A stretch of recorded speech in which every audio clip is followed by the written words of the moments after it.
good afternoon. Thank you for joining us today. So would you like to tell us about your name and tell us more about the Chitty Melakan Association and your role within it? My name is Nadan Pillay. I'm known as Nadan among my community.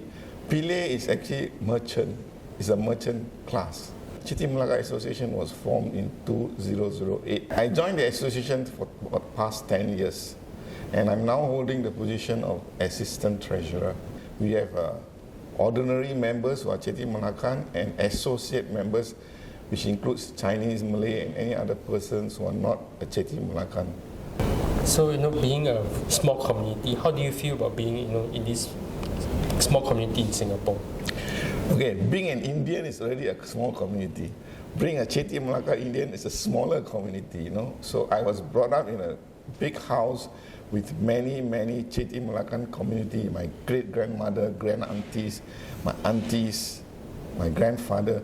We live as a Chitty Melakan community. So we have this pride of being a Chitty Melakan, and I'm okay with it, being a Chitty Melakan. But every time when an Indian guy talks to me in Tamil, I have to say, sorry, I can't speak Tamil. This is wrong. You shouldn't be ashamed of the fact that you can't speak Tamil. You can actually, for me, I speak Malay. I studied Malay up to Sec 4. This is my culture, Chitty Melakan culture. So basically, you must be proud of what you are. Accept whatever you are from the day you were born until presently, is 71 years. Okay. Part of the Chitty Melakan, who are also known as Peranakan Indians, right? So Katong-Joo Chiat is a neighborhood with strong ties to the Peranakan community. So could you share what you personally like about the neighborhood? I used to live in Lorong N, which is very near to Katong, and Jalan Gajus, which is along Hague Road. So basically, Katong is my play area when I was a teenager, but basically, there are not many Chitty Melakan living in this area. One or two of my relatives were staying there in a pre-war house, first floor, second floor. They were residing there. There were no restaurants of Chitty Melaka Indians, but we could always see the Chinese Peranakan shops that sell food, cakes. Now there's a shop that promotes anything Peranakan. Two of them actually around that place. So it's a different vibe from other places. Basically, it's got some Chetti Peranakan culture, and the place has been preserved because not many buildings are along the same road. There are not many tall buildings. It's further to the sea that you have a lot of high buildings. Along Joo Chiat, Katong area is still mainly pre-war houses. So they have preserved the Peranakan culture in that area. Yeah. So, with the preservation of the Peranakan culture, so with the Chitty Melakans, have there been any key historical events about the Chitty Melakan community in Singapore? Okay, the Chitty Melakan community actually in Singapore started in the early 20th century, 1900 onwards. Both my grandfathers were born in Malacca. They were working in the British Civil Service. They came to Singapore. One of them came early 1915, and the other one came in the 1930 something. And they brought along with them the whole family. One of them had 10 children, one of them had 6 children. They brought all of them to Singapore, and then basically they also brought along their relatives, and most of them were Pillays. So many of it, because my grandfather was a top civil servant in Singapore. The other grandfather of mine came from Malacca. He didn't bring people, but he came to Singapore, and he had 6, 7 children, all born in Singapore. So they're true-blooded Singaporeans. Whereas the other grandfather who came in the 30s, 1 or 2 of his children were born in Malacca, including my mother. So there are different aspects. But the second grandfather brought a lot of Pillays into Singapore. If you go around asking a lot of Pillays, Pillay, because most of them you hit is actually a relative of mine, distant relative. So those are the old generation. That's how they came to Singapore. And including my father was born in Singapore as a civil servant.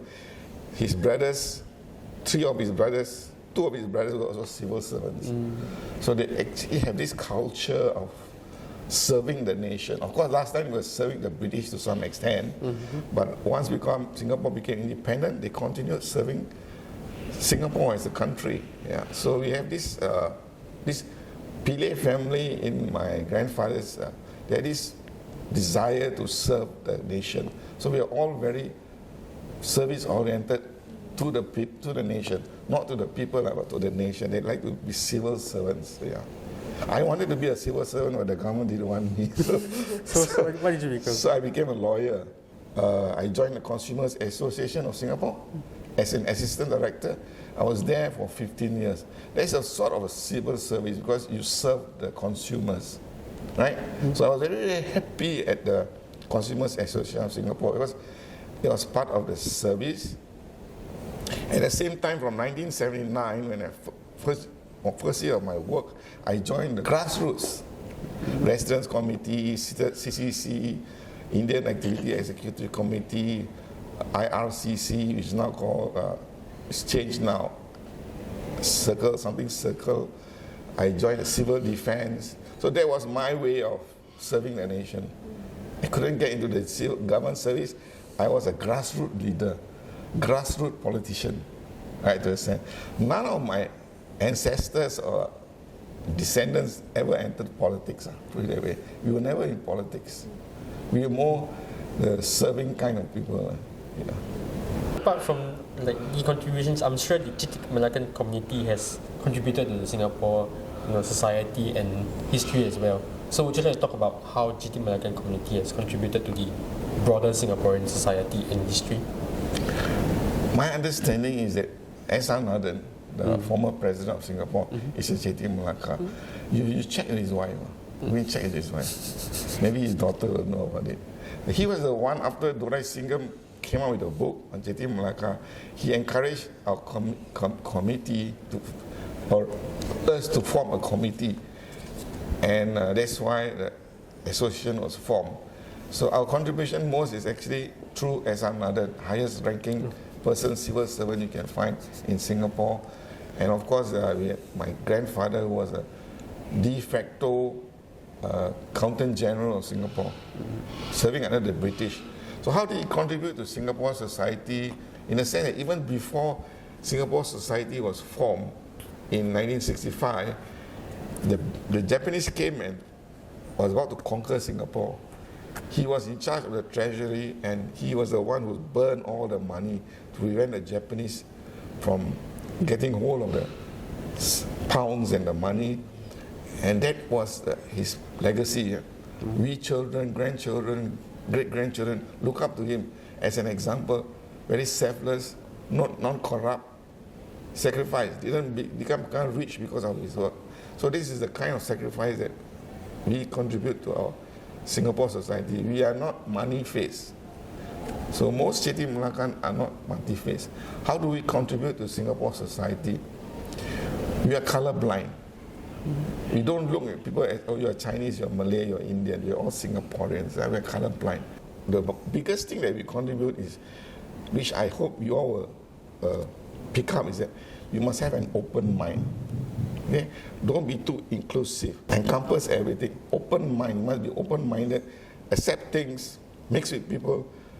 No racial barriers in marriages. Because I've got a lot of relatives who are married to Malay, Chinese, Indian. We don't tell them, no, don't marry. Something wrong. All we ask is, you love the person? Yes, that's it. You mentioned that you have done the activities in Little India.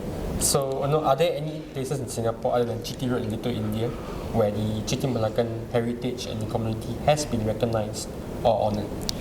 I think what I understand is that in the 20th century, there was a group of Chitty Melakan in Little India, but they all disappeared, really, broken up already. Then there's a Chetti Road. It's named after Chitty Melaka, but nobody there who's there. In fact, nobody is staying there. It's just a road, and all the Chitty Melakan have left that place. So in Singapore, there's no Chitty Melaka community, temple, church, or what. There's no. We are all dispersed people. We all stay in a HDB flat. Most of us stay in HDB flats.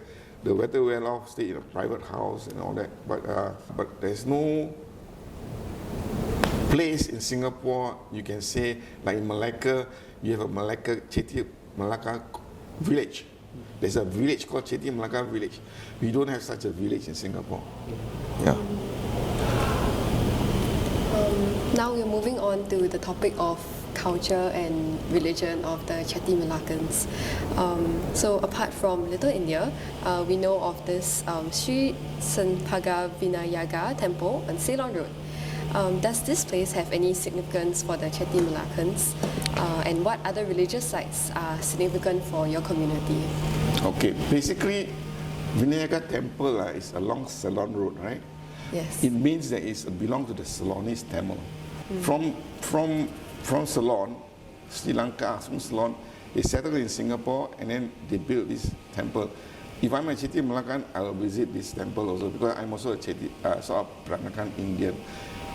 In all probability, that one is many of our Chitty Melakan do visit that temple. I remember as a young person, I do visit this particular temple. But other places of worship, no. Because what has happened in Singapore is that many of the Chitty Melakan have become Christians, Catholics. So they go to novena or whatever. Not Christian, more of them are Catholics. There's no, unlike in Malacca, when the Chitty Melaka was formed and they came from Tamil Nadu and they're Tamils, they settled down in Malacca. Later they were given that place called Chitty Melaka village. It was given to them by the Dutch. That's where the Chitty Melaka community formed as a group of people in the same village. Previously they were spread all over Malacca. So in that village, it's a small village, but there are 8 temples, Hindu temples in that village. They're so pious, they're very, I call it very religious Hindus. At that time, I'm not saying now, right? In 16 something when the Dutch took over Malacca. So they were very pious and they call servant Hindu, very religious Hindu. Now even there, in the Chitty Melaka village, some of them have actually changed the religion, but many of them in fact have moved out from Malacca. The village is still there, but many of the younger ones have actually gone to work in Kuala Lumpur. Some have come to work in Singapore. But the main religion is still Hinduism. Okay. Whereas in Singapore, it all started with my grandfather. He came to Singapore as a Hindu. He became a Catholic. He converted into a Catholic in 1960.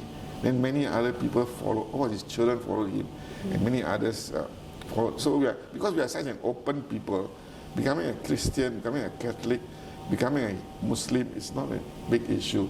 So like my daughter, at 13 years old, she decided to be baptized and then tell me, Daddy, I become a Christian.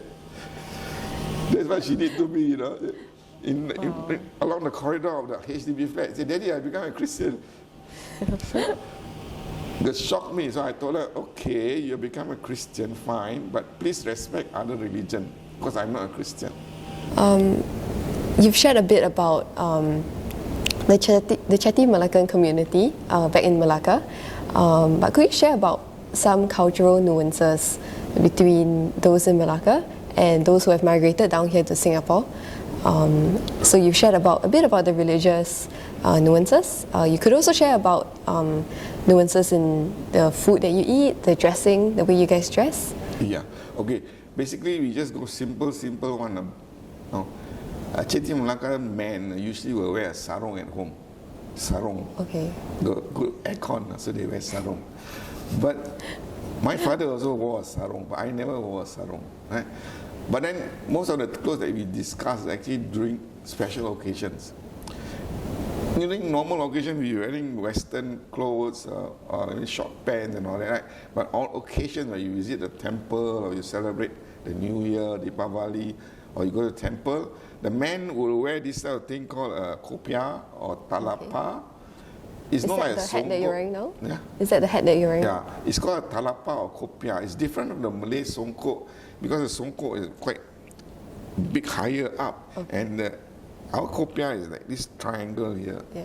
It's sort of a title, something of hierarchy, whatever it is. So on special occasion, they will wear a kopia. Then they will wear this, usually the long sleeve batik. This is the batik. And then they have a shawl. they wear a shawl here, and they have a sarong, short sarong. That is the Malakan tradition. Okay. Singapore is like this. We have made it more simple. In fact, it's me also. I don't care about wearing sarong. Why do I wear sarong and wear a shawl? So I just do the minimum, which is a shirt and a kopiah. It's me, but not. I'm not saying other people. There are one or two people still wear the sarong and the kopiah. And this kopiah also, only 3 of us in the committee wears it. Nobody else wears it. I'm okay wearing this, but not every day or not every time I sit in the bus I put it on, right? But basically on special occasion, we wear a kopiah. So the thing about the woman dresses, very similar. The dress is very similar to the Chinese and the Malay, sarong kebaya. Okay. Right? So if you compare, now they're going to make sarong kebaya special dressing in the world. Just like they make the botanical garden thing, they're going to make UNESCO. They're going to make sarong kebaya, UNESCO recognized clothes. Okay. Which should mainly apply because Chinese, Malay, and Indian wear sarong kebaya. So the Indian wear sarong kebaya, but they also have like the Malay, like the Chinese, they have a lot of what you call it, jewelry, right? Similar to the Chinese, the same croissant, then they wear thing on the head. So the clothings are very, very similar between especially between the Chinese and the Indian. Yeah. Okay. Of course, you have sarong kebaya, which is also Indonesian and Malay also. So as far as the woman clothing, I think it's very similar. Okay. Yeah, the man one is a bit slightly different. Okay. We have changed with time. Yeah. I think it's so interesting how in the personal level there's also this need for acceptance. Even in your own family, the acceptance is a very valued trait of the Chitty Melakans. We are accepting your change of opinion on things. So basically, we're not control freaks, let's put it that way. Yeah. So we let our children play and do whatever they like. We hope they follow our footsteps, but if they don't, fine, it's okay. Yeah, I think that's amazing. Yeah. So the Chitty Melakans are known for your rich cultural heritage, which includes a significant role of Hinduism as a source of pride. You shared briefly about some Chitty Melakans that you know personally, but also generally those who practice, for example, Christianity or Islam. How do these Chitty Melakans maintain a connection to their Chetti cultural identity in light of their different religious practices? Once you become a person of a different religion, it affects the relationship between you and your relative. So basically, if you are Hindu, you worship the dead, you worship your ancestors. Now, I do that, but once in a while I go to Malacca to do the. Nowadays, when I was young, my parents used to do it, but now no more already. But you see, you worship, a Christian will never accept worshipping the ancestors. It's against the religion to worship the ancestor. Basically, that's a fact. You cannot deny it, right? It's a fact. Now, what happens is that you don't attend these type of events, religious events, but there's other cultural events that you can mix, whether you're Christian or Hindu or Muslim. There are events where it says halal food. You can actually mingle with your relatives. So that doesn't affect that relationship. So in my case, I have relatives who are Christian, my aunties, my uncles, because of my grandfather, my aunties and uncles. Every Christmas we meet at the house of my auntie. And in that house, we have Muslims, because the food we cook is halal, Chinese, Indian, Chitty Melakan, enjoying the atmosphere once a year, Christmas Day. It's possible to do it. There are some people, however, who actually, because of their religion, keep away from their relatives. That is wrong, because basically you are the same ancestors of 1402. No matter what your related blood relation or whatever, you shouldn't move away from your family. Yes. Yeah. Okay. Thank you for your sharing. So now we would like to talk a bit more about the preservation efforts that exist in Singapore. Because our nation is becoming increasingly westernized, and we are noticing that the younger generation, they seem to be less interested in preserving their traditional language and dress. So in your opinion, what strategies or incentives do you think we can implement to encourage the younger generation to embrace and preserve their cultural heritage? Okay, first thing we must do is we must be proud to be a Singaporean. We must be loyal to Singaporean. So you have to infuse, which is being done now, you have to infuse into the children or young youth that we are Singaporean and we have a Singaporean identity. It's developing and it's not finished yet. It's still developing the Singaporean identity because we are a small country, new nation, relatively young nation. So first thing is, you must be pride in your country, pride in your nation. At the same time, you should be proud of your race because you have a lot of heritage, history in your race. Whether you are Chinese, you are Malay or Indian, but these are all part of the history that we all should be proud of. And you should be proud of your ancestors. So you must be proud of where you come from, but not so proud that you look down on other races. That's very important. I'm proud to be an Indian, Chitty Melakan, but I don't look down on other races. So it's important that young people be aware there's a balance to you. Okay, you must have balance. Otherwise, you're like, you say, lost person. You don't know where you stand. You must have a balance. So look back to your country of origin. So it's nothing wrong, therefore, that to be proud of your race and your religion.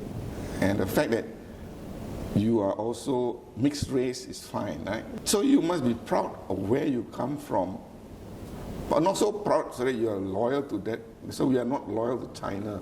We're not loyal to India or loyal to Indonesia or Malaysia. We are loyal to Singapore. So we have to interest Singaporeans to also learn about their history. Okay. Yeah. So are there any specific challenges or patterns that you have observed which hinder your efforts in cultural preservation? I think for us, basically it's because we are modernizing. We are modernizing, so there is a tendency, like you say, to actually follow the West, listen to the West, right? Look down on other countries, but look up to the West. That's not the way to go. So you need to put more information to our children about our past history, right? Because you're getting a lot of information about other countries, but you need to know about, what Chinese, Indian, and Malay and all that. So be proud of where you are and where you come from. That's what I'm saying. Thank you for sharing, like sort of like barriers or challenges to preserving one's heritage. So with regards to the Chitty heritage and identity in particular, so what message would you like to convey to the youth and future generations regarding the importance of understanding and preserving their Chitty heritage and identity? Yeah, I think we have started with the formation of the association 2008. So some of the effects are showing because we have actually now produced a book, Chitty Melaka kitchen book, which preserves our Chitty Melaka culture. So the youth, especially ladies who cook or their parents cook, they can actually look to this book and experiment with the food. That one is not so difficult to follow, but the other thing is because we take part in many events, any cultural events that you invite us, we will come. You invite us to many events you want, we'll come. When we come, some of our members who are not committee members will bring their children and also come, and they also wear the Chitty Melaka. So that is one way. I was thinking of the other time was have a tea party, but it's not easy. I don't know how to organize this. You get every 6 months you have a tea party, then you invite all your Chitty Melaka, pay $2, you come for $2, then we have a joget. For 2 hours just dance. wear their clothes, come and dance, bring their children. So that's one way to get more and more people to participate. Of course, you have YouTube, get them involved in YouTube or online. We have WhatsApp app you're using. The younger people can take part, and I think the yoga thing is very good because young children would like to dance.